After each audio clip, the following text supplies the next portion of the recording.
Well, good afternoon. Angelo and I are at the halfway point of our week on the street to Reno, and this morning was pretty interesting. We decided we'd try our hand at something.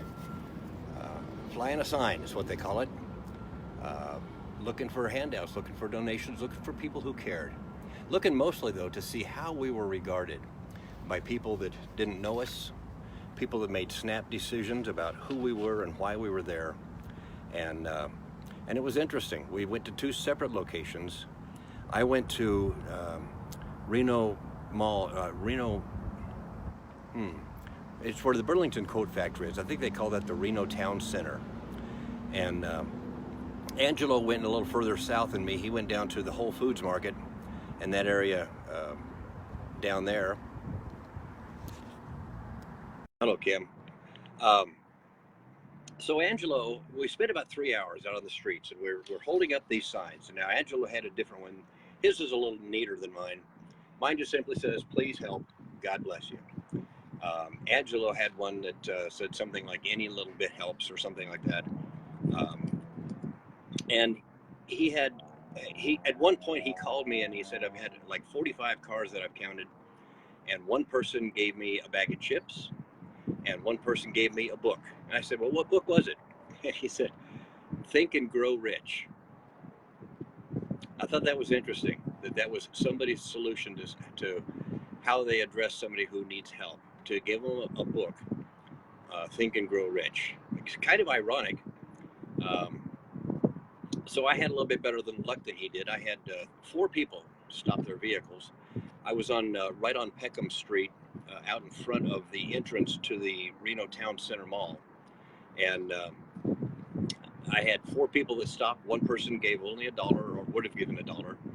Three other people were prepared to give me $5 each. Now, the reason I said they would have given me was because I didn't take their money. Once they stopped, I told them who I was. I told them what I was all about. I gave them a business card, and I thanked them for their willingness to offer some help to someone who's in need.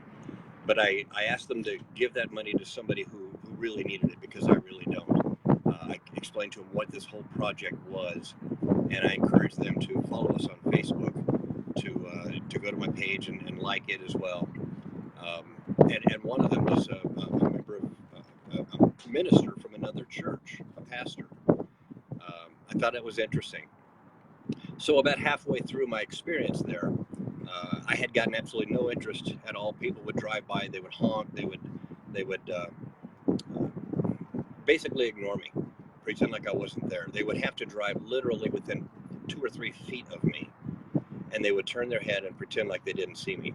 So at one point, I saw a little boy, little young man in the back seat of his car, and as his mom went by, he simply waved.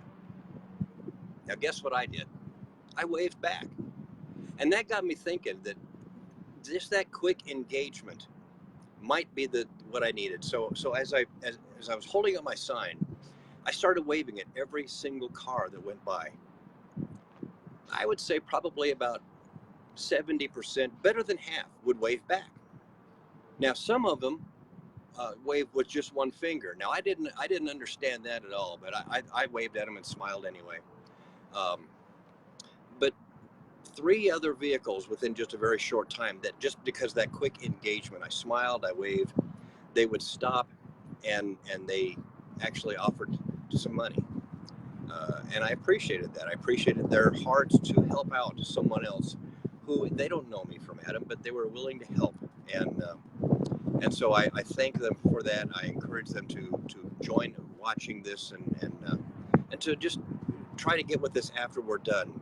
We're going to do a more of a presentation when we have time to pull this all together, pull up our videos and our photographs together, and we'll announce when and where we can do that. But in case you didn't hear yesterday, I am going to do a Facebook Live on Saturday evening at 7 p.m. Pacific time. And I encourage you all to invite your friends and take part in that.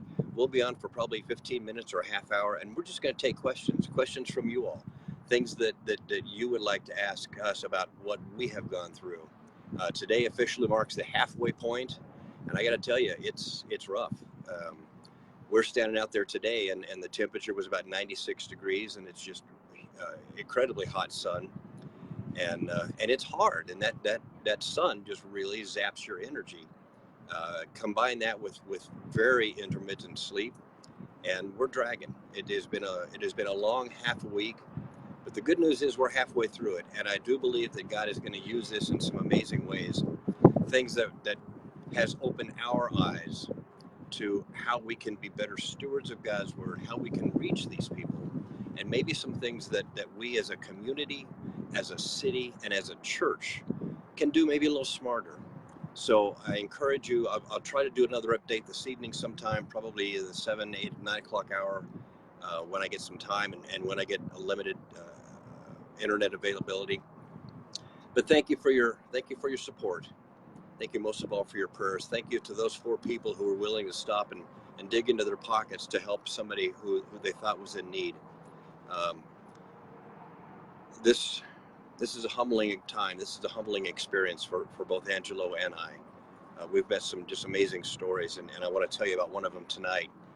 Um, a young man who just has defied all logic in where he's at in his life right now, but has managed to escape this life, to escape this homelessness, and just become an amazing testimony of God's love. So join us tonight. We'll be on probably between 7 and 8. And I thank you guys again. God bless you all. Um, you don't know how much you all mean to me. Thank you so much. Bye-bye.